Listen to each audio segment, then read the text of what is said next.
Hello everyone. So, we are starting a new chapter, banking chapter, which is one of the chapter of macroeconomics. So, today we are continuing macroeconomics banking chapter. What do you mean by bank? ये बता सकते हो? What do you mean by bank? Bank क्या होता है?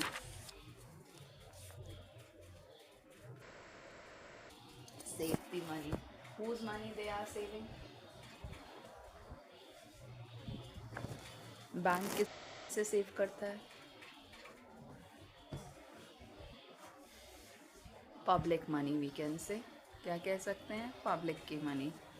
बस bank हमसे हमारे पैसे वहाँ पे सेव करता है, तो उसके बदले में bank is giving us anything और नॉट?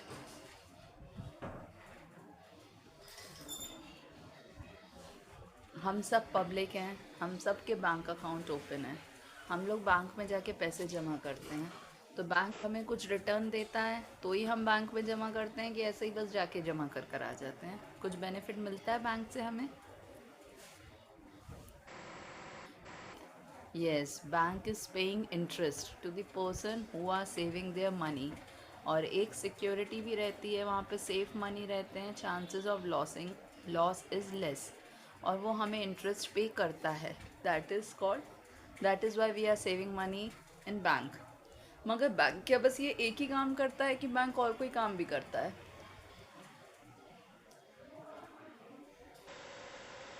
प्रोवाइडिंग मनी की जगह हम कहेंगे प्रोवाइडिंग लोन। लोन देता है वो in the form of money to the public. मतलब लोगों को लोन की ज़रूरत होती है, तो they are taking loan from the bank only. तो जब बैंक उनको लोन देता है तो बैंक उनसे कुछ लेता है?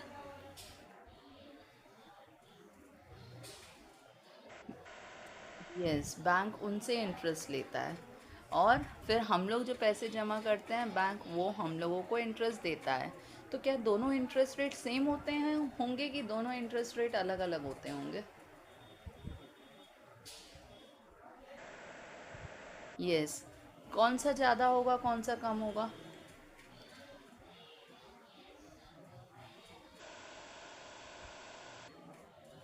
हाई। लोन इंटरेस्ट ज़्यादा होगा क्योंकि वो लेंगे ज़्यादा और देंगे कम, तो जो ये डिफरेंस बचेगा वो बैंक का प्रॉफिट बनेगा। Okay, so they are charging more and they are allowing less.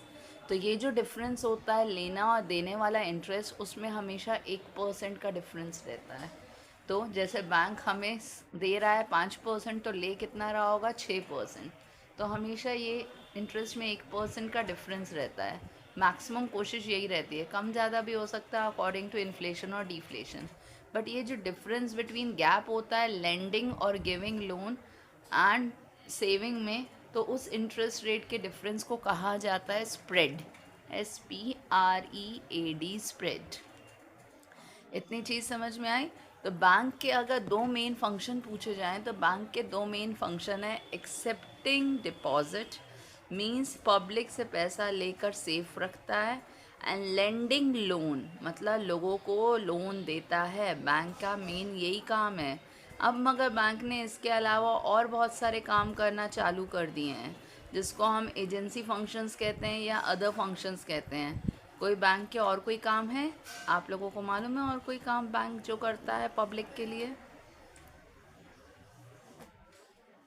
Locker facility देता है। हम लोग अपने पैसे लॉकर में सेव रख सकते हैं, चीज़ें लॉकर में सेव रख सकते हैं। तो ये एक्स्ट्रा फैसिलिटी बैंक दे रहा है लोगों को। एटीएम कार्ड फैसिलिटी दे रहा है, डिमांड ड्राफ्ट चेक। ये जो स्कूल में आप पैसे देते हो तो डीडी बनवाते हो, तो वो डिमांड ड्राफ्ट बना कर देता है। ट्रैवलर्स चेक बना के देता है, अगर किसी को बाहर घूमने जाना है तो वो पैसे हाथ में ना रख कर उसकी जगह ट्रैवलर्स चेक दे देता है, फिर हम वहाँ जाके उस चेक को कन्वर्ट कर सकते हैं। बट अब ट्रैवलर्स चेक की जगह एटीएम फैसिलिटी आ गई है, क्रेडिट कार्ड, डेबिट कार्ड आ गए हैं, तो ये सारी फैसिलिटी बैंक ही तो दे रहा है पब्लिक को। इवन आज बैंक, आप इलेक्ट्रिसिटी पे कर पा रहे हो, सिलेंडर खरीद पा रहे हो, स्कूल की फ़ीस ऑनलाइन बैंक के थ्रू पे हो जा रही है। अगर तुम्हें मार्केट में शेयर्स डिबेंचर्स खरीदने हैं, ऑनलाइन परचेजिंग करनी है, तो आप सब कुछ पेमेंट किसके थ्रू कर ले रहे हो, बैंक के थ्रू।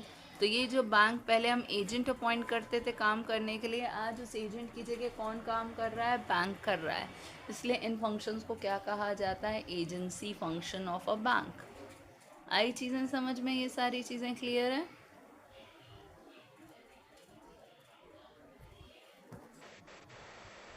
सो बेटा, हम इस चैप्टर में दो टाइप के बैंक के बारे में समझेंगे। दो टाइप के बैंक कौन कौन से होते हैं? एक बैंक होता है कमर्शियल बैंक, एक होता है सेंट्रल बैंक। तो पहले इन दोनों के बारे में डीप थोड़ा सा जान लें, फिर हम ये चैप्टर चालू करेंगे, तब आपको थोड़ा इजी रहेगा। कमर्शियल बैंक क्या होता है? ये जो हमारी लोकेलिटीज़ में, सिटीज़ में जो बैंक होते हैं, जिसमें पब्लिक पैसा जाकर देती है और पब्लिक को लोन लेना है तो लेती है, या फिर वो बैंक जो सिटीजन्स की को फैसिलिटीज़ प्रोवाइड करते हैं एज पर देयर नीड, तो वो बैंक क्या कहलाते हैं? Commercial bank. कौन से बैंक कहलाते हैं? Commercial bank. जैसे हमारे सिटी में यूको है, पीएनबी है, एसबीआई है, तो ये बताओ कौन से बैंक कहलाएंगे? एचडीएफसी है, बंधन है, कैनरा है। तो ये सब कौन से बैंक है हमारे? क्योंकि यहाँ पे सब पब्लिक की डीलिंग होती है। तो वो बैंक जहाँ पे सारी पब्लिक की डीलिंग होती है, पब्लिक जाती है, पब्लिक अपना काम करवाती है, पब्लिक अपने पैसे जमा करती है, पब्लिक लोन लेती है, पब्लिक एजेंसी फंक्शंस यूज़ करती है बैंक के, तो वो सारे बैंक जहाँ पब्लिक की डीलिंग होती है वो बैंक कहलाते हैं कमर्शियल बैंक। अब दूसरी प्रोसेस है, दूसरा बैंक है सेंट्रल बैंक, जिसका दूसरा नाम है RBI, reserve bank of India, जो 1935 को बना, 1 अप्रैल 1935 में बना है आरबीआई। आरबीआई हमने इंडियन इकोनॉमी में भी थोड़ा पढ़ा था कि इंडिपेंडेंस के बाद आरबीआई पहले क्या था? कंट्रोलर था। अब आरबीआई की पोजीशन क्या बन गई है? फैसिलिटेटर बन गया है। समझाया था मैंने ये एक आंसर आप लोगों को बेटा। RBI is before that is a controller. Whatever he had to make rules and regulations, they are making. But now after 1991 policies, LPG policy, RBI हमारा क्या बन गया है? Facilitator. Facilitator means he is guiding the bank what to do, what not to do. तो RBI is the bank जो head of the bank. RBI को क्या कहा जाता है? Head of all the commercial bank, या इसको आरबीआई को कहा जाता है father of all commercial bank. वो कमर्शियल बैंक्स के पापा हैं, जो उनके रूल्स रेगुलेशंस बनाते हैं, गाइडलाइन करते हैं, सुपरवाइज करते हैं कि तुम ऐसा करो तो तुम्हें घाटा नहीं होगा, फ़ायदा होगा। तो वो जो गाइडलाइन करते हैं, रूल्स रेगुलेशन समझाते हैं कि ऐसा करना चाहिए, ऐसा करना चाहिए, तो वो बैंक कहलाता है सेंट्रल बैंक, या उसको और क्या कहा जाता है? Reserve bank of India. ये डिफरेंस समझ में आया? तो आरबीआई एक ऐसा बैंक है जहाँ पे पब्लिक डील नहीं कर पाती, वहाँ कौन डील करता है? ये सारे बैंक। तो जहाँ बैंकों की डीलिंग होती है और गवर्नमेंट की डीलिंग होती है, वो बैंक कौन सा कहलाता है? Central bank. और जहाँ पब्लिक की डीलिंग होती है, वो कौन सा बैंक कहलाता है? Commercial bank. पहले ये दोनों डिफरेंस समझ में आए? कमर्शियल बैंक क्या है और सेंट्रल बैंक क्या है? बोलिए बेटा। ओके। तो अब आप लोगों को सबको मालूम है, तुम लोग सब अभी इस एज में एक एक आध बार तो बैंक में गए होगे पापा लोगों के साथ पैसे जमा करने। नहीं गए हो तो एक बार जाना, ठीक है? या फिर पापा से पूछना। तो हम बैंक में पैसे जमा करने जाते हैं तो कोई ज़्यादा फॉर्मेलिटीज़ नहीं होती, सिंपल फॉर्म भरना रहता है, पैसे जमा हो जाते हैं। बट जब हम लोन लेते हैं तो बैंक लोन जो देती है, तो बैंक की लोन प्रोसेस अब हमें समझनी है मेन, जिसको कहा गया है process of money creation by the commercial bank, या money creation by the commercial bank. Money creation means commercial bank कैसे पैसे बढ़ाती है। हम, अच्छा आप मुझे बताओ, अगर पब्लिक को लोन देते हैं तो क्या गवर्नमेंट नए नोट्स प्रिंट आउट करती होगी कि पुराने नोट से ही काम चल जाता होगा?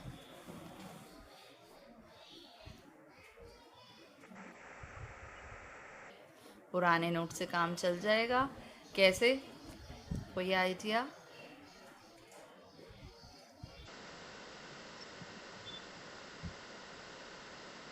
Yes, good. सो गवर्नमेंट कोई न्यू करेंसी प्रिंट आउट नहीं करती है लोन देते समय, गवर्नमेंट के पास, जैसे मैं कह रही हूँ, राजी, शिवांशी, जानवी, श्रुति, ये 4 डिपॉजिटर हैं जिनने अपनी मनी बैंक में सेव करी है। तो अब बैंक के पास इन 4 के पैसे आए हैं, तो बैंक क्या करती हैं, इनका कुछ परसेंट रिजर्व अपने पास रख लेती है, ताकि इन लोग कभी अचानक से मांगने आए तो इनका पैसा इनको थोड़ा बहुत दे देंगे। और बाकी पूरी मनी तो एक साथ विड्रॉल कर ही नहीं सकते हैं, उसके लिए आपको प्रायर नोटिस देना पड़ेगा कि हमारे अकाउंट में जितना पैसा हम विड्रॉ करेंगे। तो बाकी जो पैसा बचता है बैंक के पास, वो बैंक लोगों को लोन दे देती है और उससे अर्निंग करने लगती है। तो उस प्रोसेस को, जो सेविंग के बाद लोन देने की प्रोसेस होती है, उस प्रोसेस को कहा जाता है process of money creation by commercial bank, और उसी को कहा जाता है money creation by commercial bank, या credit creation by commercial bank भी इसको कहा जाता है। पहले इतनी चीज़ें समझ में आई बेटा, क्या होता है क्रेडिट क्रिएशन का मतलब समझ में आया?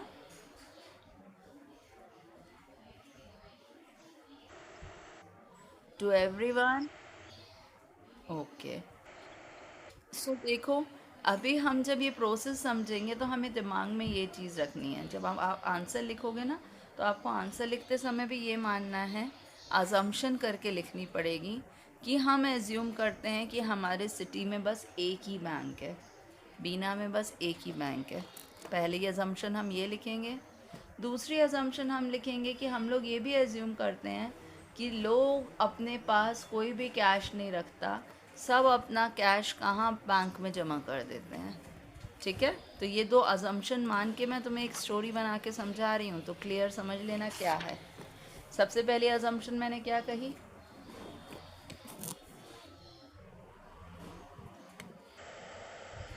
In our city there is only one bank. And second assumption what we have taken?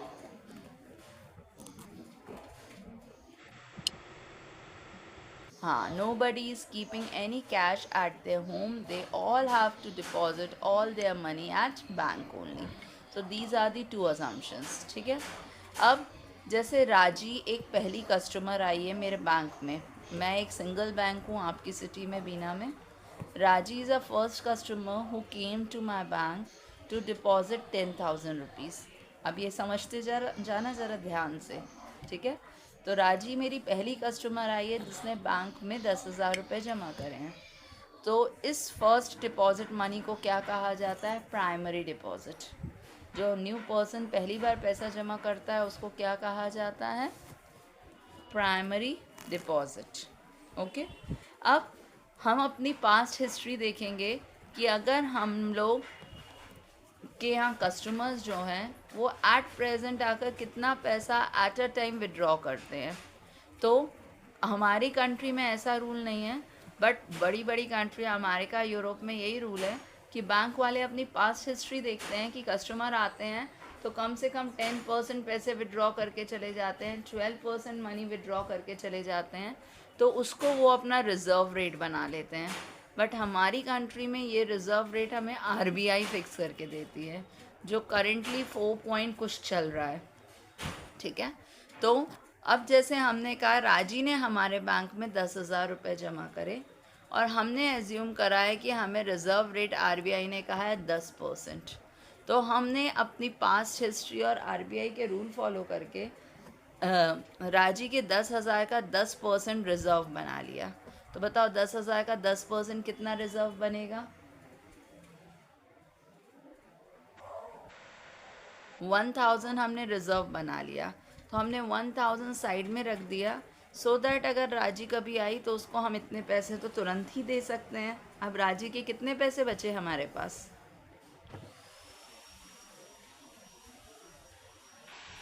9,000 बचे। तो 9,000 को अब हम क्या करेंगे? लोगों को लोन दे देंगे। तो अब मेरे पास शिवांशी आई है लोन लेने के लिए बैंक में, तो शिवांशी को मैंने ये 9,000 का लोन दिया। ठीक है, तो शिवांशी को मैंने 9,000 का लोन दिया। अब शिवांशी को ये पैसे देने थे श्रुति को, तो उसने श्रुति को ये 9,000 रुपये दे दिए और श्रुति ने फिर ये बैंक में जमा कर दिया, क्योंकि हमने अजम्पशन लिखी है कि कोई भी घर में पैसा नहीं रखने वाला। तो बैंक के पास अब फिर से 9,000 रुपये आ गए। तो फिर 9,000 का 10% बैंक क्या बना लेगी, रिजर्व बना लेगी। तो कितना बनेगा 9,000 का 10% रिजर्व, 900। बचे कितने, 8100। तो फिर 8100 का बैंक क्या करेगी, 900 रिजर्व बना के रख दिया, फिर 8100 लोन दे देगी। तो ये प्रोसेस जो है बैंक की हमेशा चलती जाएगी, जिसको हम क्या कर रहे हैं, सेकेंडरी डिपॉजिट। ये क्या नाम बन जाता है, सेकेंडरी डिपॉजिट। अभी मैंने पिक भेजी है बेटा, आप लोग पहले पिक पेज नंबर 152 खोलो। उसमें ये छोटी सी बैलेंस शीट दी है, मैं उसको समझा रही हूँ, जो मैंने अभी एग्जाम्पल लिया है, उससे फिर आपको जल्दी समझ में आ जाएगा। फिर हम आंसर रीड करना, आपको क्लियर हो जाएगा सेंटेंसेस।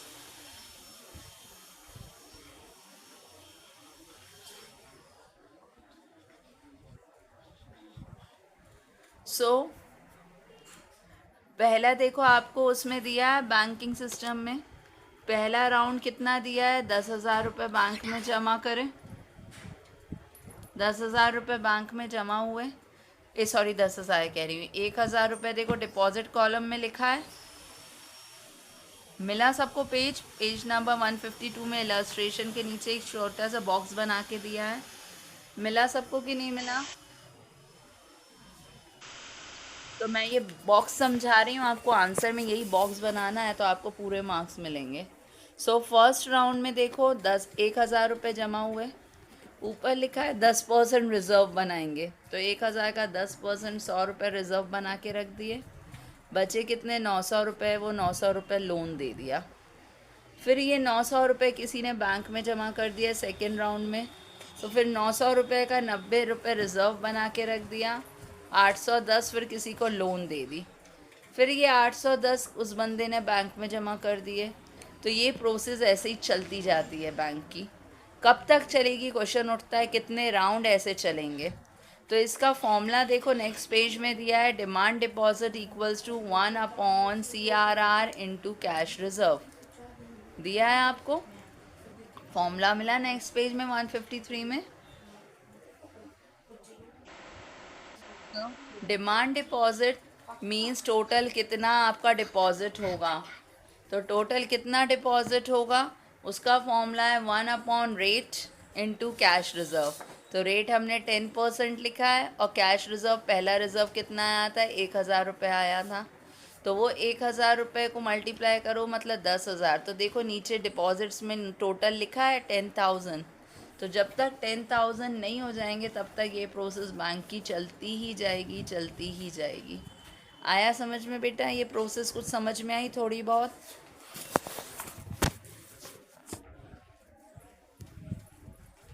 आई थोड़ी बहुत समझ में, नहीं आई। तो इस तरीके से बैंक लोन देती है, ठीक है। तो अब मैं ये पॉइंट्स वाइज पॉइंट समझा रही हूँ। तो आप अब पेज फर्स्ट खोल लीजिए, 151 page number. I am explaining that only.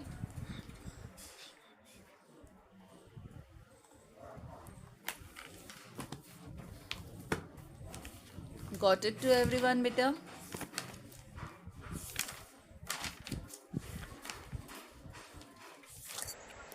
Okay, see now, process of money creation by commercial bank.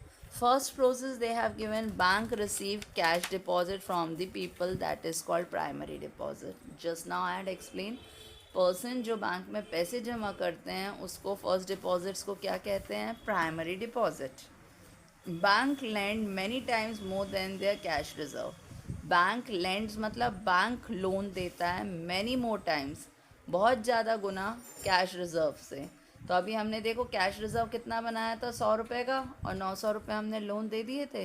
तो कई गुना ज़्यादा लोन दे दिया जाता है, रिजर्व बहुत कम होता है। तो ये लाइन भी समझ में आई सबको।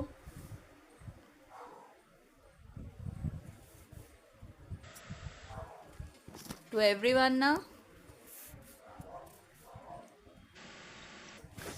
Then third point they have given, money is lent by the commercial bank not in the form of cash.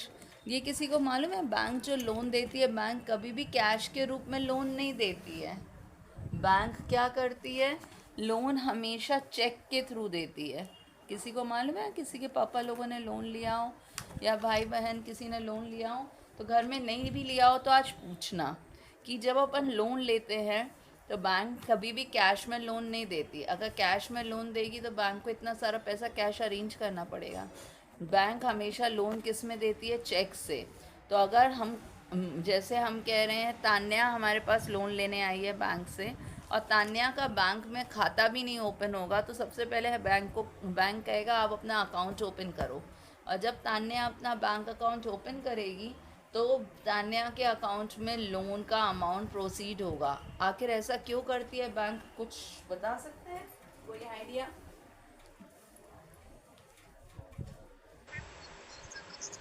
To increase the customer नहीं बेटा, to proof will be increase. Proof ये रहेगा कि बैंक ने लोन दिया है। अगर cash देंगे तो कैश का कोई प्रूफ नहीं रहेगा बैंक के पास, इसलिए बैंक आपके अकाउंट में चेक देती है। और चेक प्रूफ रहता है कि हाँ इस बंदे को इतना पैसा मिला है। सेकेंडली बैंक के पास बहुत सारे कस्टमर्स होते हैं, तो बैंक के पास डायरेक्टली कैश निकालना is a big problem for a bank.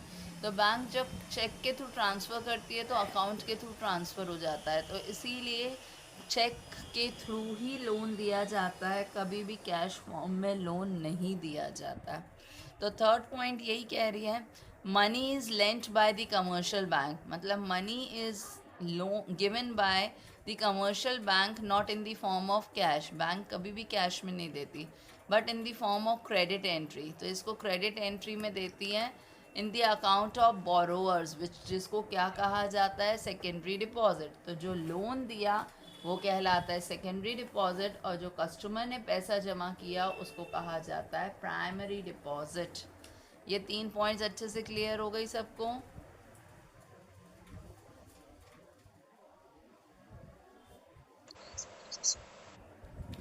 Next या yes?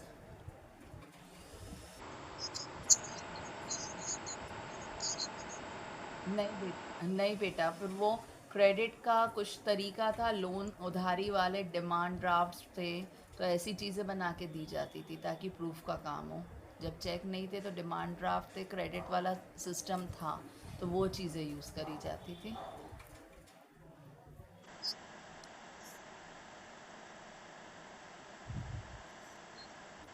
Borrower's account, yet borrower account, that amount will become, and when he had to withdraw then he can withdraw। तो ये entry हो गई ना कि borrower को इतने लोन दिया गया है क्रेडिट के नाम से, due to that this way they are applying. और उस पर इंटरेस्ट रेट भी होगा, तो whenever borrower is paying that amount and interest, so it will be recorded in his account।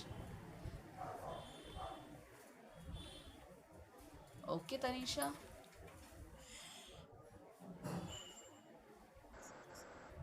Okay, so our next topic. Yes बेटा ऋषिका?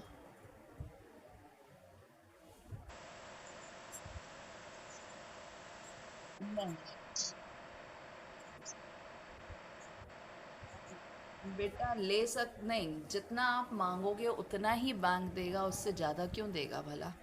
आप जितने के लिए अप्लाई करोगे हमें इतने लोन की ज़रूरत है, बैंक आपको उतनी ही फैसिलिटी देगा, उससे ज़्यादा भला क्यों देगा बैंक?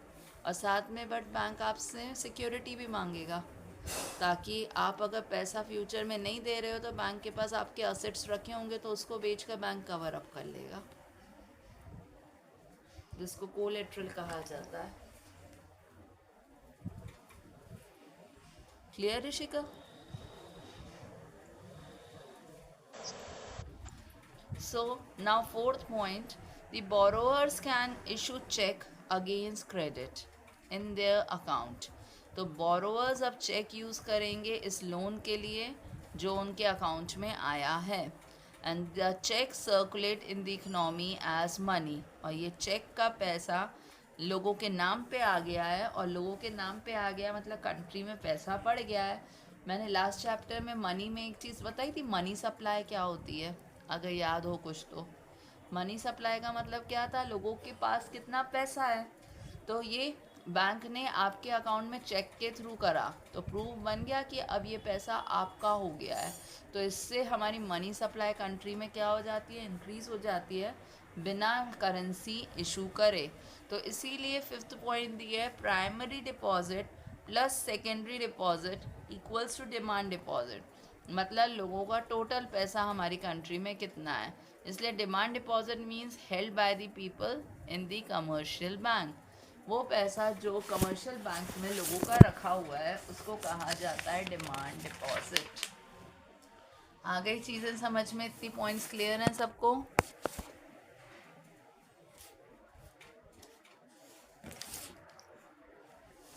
क्लियर ना?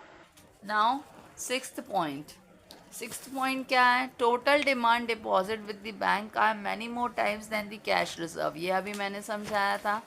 डिमांड डिपॉजिट जो होता है कई गुना ज़्यादा होता है कैश रिजर्व के। This is because the commercial bank know its historical experience that all depositor would not show up the bank the withdrawal all the deposit। तो रिज़र्व हम हमेशा कम रखते हैं, लोन हम ज़्यादा रखते हैं, क्योंकि कमर्शियल बैंक ने अपनी हिस्ट्री में देखा कि कस्टमर ज़्यादा पैसा एट अ टाइम अपना पूरा पैसा विड्रॉ करता नहीं है, कुछ परसेंट ही रिज़र्व करता है, विड्रॉ करता है, तो उस परसेंटेज को कहा जाता है रिज़र्व। इसलिए रिज़र्व का परसेंटेज हमेशा कम होता है और लोन का परसेंट हमेशा ज़्यादा होता है। क्लियर?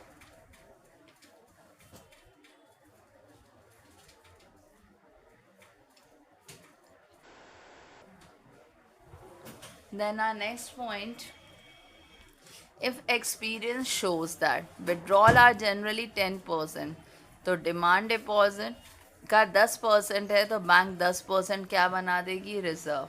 तो अगर हिस्ट्री में बताया जा रहा है, देखा जा रहा है कि कस्टमर कम से कम 10% मनी विड्रॉ करके लेकर जाता है, तो वो 10% को हिस्ट्री देखकर कमर्शियल बैंक ने रिज़र्व बना लिया। मतलब अब 10% वो रिज़र्व के तौर पे रख देगी और बाकी पैसा वो क्या कर देगी? लोन दे देगी। ठीक है?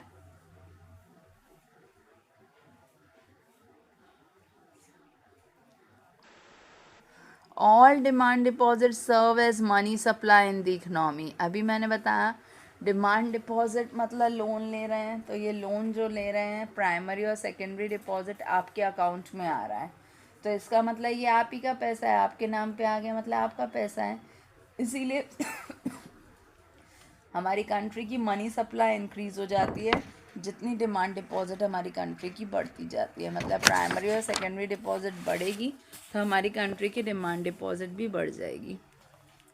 डिमांड डिपॉजिट को बैंक मनी भी कहा जाता है। This is the money created by the bank. ये वो पैसा है जो बैंक ने क्रिएट करा है, आरबीआई ने नहीं किया है। Because this is the circulating in the system not in the form of cash but in the form of cheque. तो ये पैसा कैश के फॉर्म में नहीं आया, ये पैसा कैसे बढ़ा? लोगों को चेक के थ्रू दिया गया। तो चेक के थ्रू जब दिया गया है तो हमारी कंट्री में नए नोट्स तो नहीं प्रिंट आउट हुए, मगर सर्कुलेशन ऑफ मनी इंक्रीज़ हो गई है थ्रू दी चेक। तो ये पूरी पॉइंट्स आपको लिखनी पड़ेगी और ये जो मैंने बैलेंस शीट समझाई है वो थोड़ा सा समझा कर आपका आंसर कंप्लीट होगा। और मनी क्रिएशन बाय बैंक या credit creation by the bank is important answer for 4 और 6 मार्क्स। 4 नंबर या 6 नंबर के लिए ये क्वेश्चन बनकर आता है। So this is one of the important topic.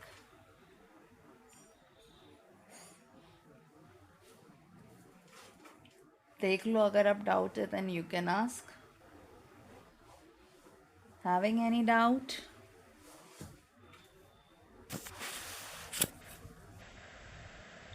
Clear to everyone? ठीक है ना, सबको समझ में आ गया यहाँ तक पूरी प्रोसेस? फॉर्मूला भी समझ में आ गया ना डिमांड डिपॉजिट का? ओके, तो हमारा ये टॉपिक, ये आंसर 6 मार्क्स या 4 मार्क्स का कंप्लीट हो रहा है। अब हमारा नया टॉपिक है, मगर इस प्राइमरी और सेकेंडरी डिपॉजिट के ऊपर देखो एक वर्ड दिया है वॉल्ट कैश। तो ये मीनिंग और समझ लो, वॉल्ट कैश क्या होता है।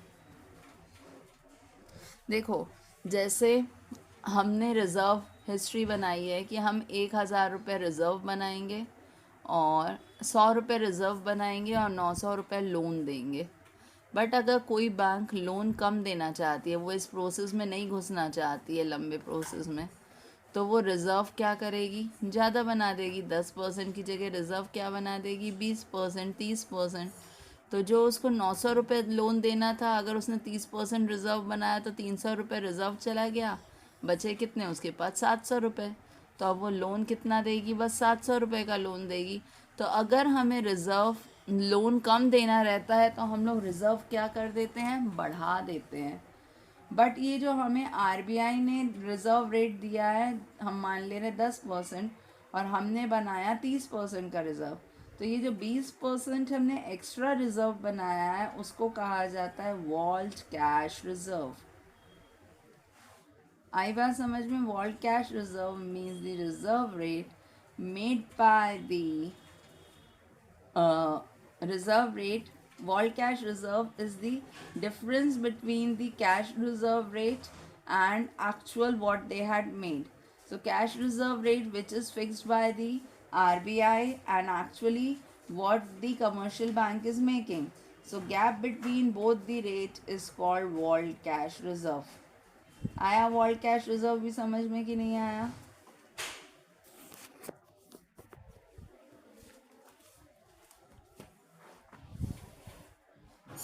वॉल्ट कैश रिजर्व रेट सबको समझ में आ गया बेटा? ओके, सो अब न्यू टॉपिक हमारा CRR SLR है, वो अब हम कल स्टार्ट करेंगे। यहाँ तक सबको अच्छे से क्लियर है? किसी को कोई कंफ्यूजन नहीं है ना? Keep studying.